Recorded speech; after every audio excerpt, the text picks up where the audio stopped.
Assalamualaikum warahmatullahi wabarakatuh.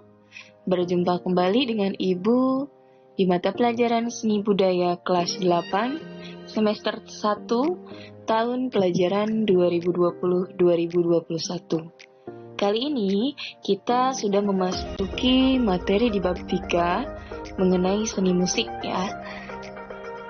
Ibu harapkan semua siswa dan siswi masih tetap semangat untuk belajar daring di tengah pandemi COVID-19 ini ya. Jangan lupa harus rajin belajar meskipun kalian belajar tidak bertemu langsung dengan Bapak dan Ibu guru. Untuk di bab 3 kali ini, bagian seni musik, kita akan membahas tentang materi gaya dan bernyanyi lagu daerah. Mari kita simak pembahasan untuk di bab 3 kali ini. Gaya dan bernyanyi lagu daerah. Adapun kompetensi dasar untuk 3.1 di pengetahuannya, yaitu memahami teknik dan gaya menyanyi lagu-lagu daerah. Nah, untuk keterampilannya di 4.1 yaitu menyanyikan lagu-lagu daerah yang sesuai dengan teknik, gaya, dan dialektika atau intonasi kedaerahan. Adapun tujuan pembelajaran kita hari ini ada 2 ya. Yang pertama, siswa dapat memahami pengertian, kedudukan, dan fungsi musik atau lagu daerah di Indonesia. Yang kedua, siswa dapat memahami teknik dan gaya menyanyi lagu daerah.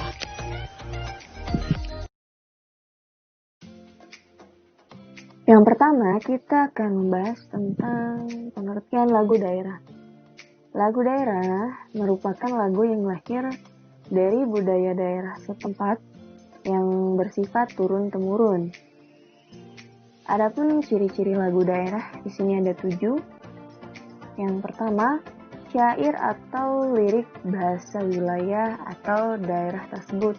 Nah, biasanya syair atau liriknya ini sangat khas dengan daerah atau wilayah dari lagu tersebut ya. Misalkan lagu-lagu yang berasal dari Jawa Tengah itu akan identik atau khas dengan logat Jawanya ya. Nah, beda lagi lagu-lagu Sunda yang berasal dari Jawa Barat itu punya ciri khas logat Sunda ya, berbeda dengan yang ada di Jawa Tengah. Jadi setiap daerah memiliki ciri khas masing-masing. Beda lagi yang di daerah Papua, rata-rata di daerah Papua itu liriknya berasal dari daerah Papua tersebut dan biasanya temponya cepat ya.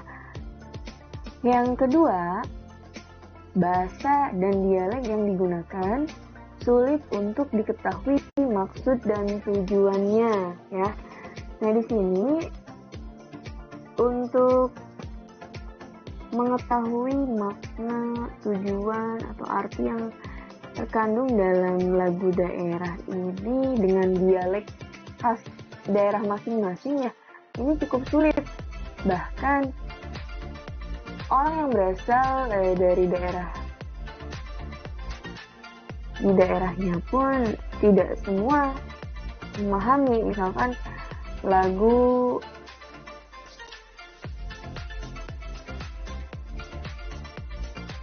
Es Lilin dari Jawa Barat, itu tidak semua orang Jawa Barat paham artinya, maksud dari lagu tersebut ya.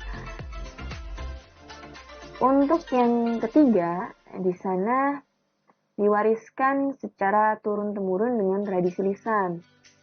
Biasanya lagu-lagu daerah ini dinyanyikan oleh para orang tua zaman dulu ya, turun-temurun dari kakek, terus ke anak, ke ibu bapak, kemudian ke cucunya, ke cicitnya, terus menerus secara turun-temurun ya. Yang keempat, pada umumnya penulis atau pencipta lagu daerah tidak diketahui atau anonim. Jadi siapa yang menciptakan lagu daerah tersebut, kebanyakan itu tidak tertulis siapa penciptanya, bersifat anonim. Kenapa? Karena ya tadi, dia itu kan tradisinya lisan secara turun-temurun dari nenek moyang terdahulu sampai cucu cicitnya ya. 5. Irama dan melodi lagu daerah bersifat sederhana. Nah, kebanyakan sebagian besar ini melodi dan irama lagu daerah sifatnya sederhana agar mudah diingat ya dan dihafal dengan lirik yang khas dengan daerah masing-masing. Yang keenam, mengandung makna atau pesan untuk masyarakat. Nah, lagu-lagu daerah dari macam-macam daerah ya yang ada di Indonesia pasti memiliki pesan untuk masyarakat daerah tersebut. Ya, misalkan ya, daerah Jawa Barat, lagu-lagu Sundanya, setiap lagu itu pasti punya unsur moral atau pesan yang tersirat dalam suatu lagu untuk masyarakat tersebut. Yang ketujuh, dibawakan dengan iringi oleh musik daerah setempat. Jadi diiringi oleh musik daerah tersebut. Misalkan lagu-lagu Sunda itu kan di daerah Jawa Barat identik ada suara bunyi-bunyian suling ya. Nah, itu kan suling merupakan salah satu alat musik ciri khas Jawa Barat. Nah, biasanya digunakan di lagu-lagu Sunda atau daerah Jawa Barat. Seperti itu ya. Kita beralih ke kedudukan dan fungsi musik atau lagu daerah. Yang pertama sebagai sarana upacara adat. Nah, biasanya upacara adat yang dilakukan itu mengandung unsur magis ya. Jadi orang tua zaman dahulu itu masih menggunakan ritual-ritual yang sifatnya agak ke unsur magis ya.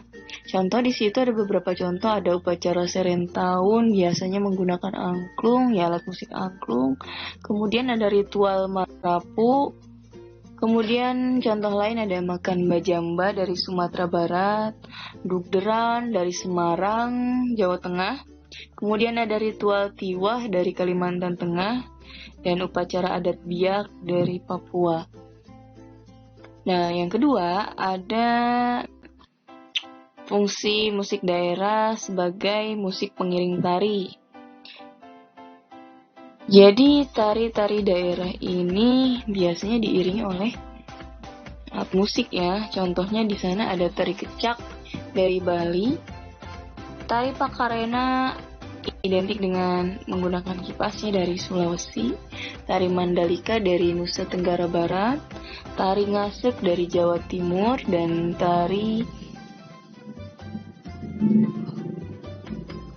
Mengauk dari Jambi, kemudian tari Mansorandak dari Papua. Fungsi musik dalam tari itu ada 4. Yang pertama membantu mempertegas irama, memberi ilustrasi, mempertegas ekspresi gerak, kemudian merangsang penari. Yang ketiga yaitu sebagai media bermain. Nah, biasanya anak-anak zaman dulu itu bermain itu menggunakan sebuah lagu ya. Sampai sekarang juga masih berlaku, biasanya di daerah-daerah terpencil ya. Kalau di kota mungkin sudah jarang. Di sana contoh ada beberapa lagu daerah yang biasa digunakan untuk anak-anak bermain. Contoh lagu Cublak-Cublak Suweng dari Jawa Tengah, lagu Ampar-Ampar Pisang dari Kalimantan, lagu Jamuran dari Jawa Tengah, Mentok-mentok dari Jawa Tengah, Lir-ilir dari Jawa Tengah, Gambang Suling dari Jawa Tengah, Ambil-ambilan dari Jawa Barat, Tanduk Majeng dari Madura, Sang Bangau dari Betawi, dan terakhir Pok Ame-ame dari daerah Betawi. Nah, yang keempat, fungsinya yaitu sebagai media penerangan. Nah, di sini lagu-lagu dalam iklan layanan masyarakat biasanya berisi tentang pelestarian lingkungan, adat istiadat, dan lagu yang bernuansa Islami. Contohnya lagu itu ada yang judulnya Keluarga Berencana, tentang pemilu, Mars PKK, syair lagu-lagu Al-Quran, musik qasidah, dan lain-lain ya. Jadi fungsinya itu lebih ke memberikan informasi kepada masyarakat ya, dengan melalui sebuah lagu.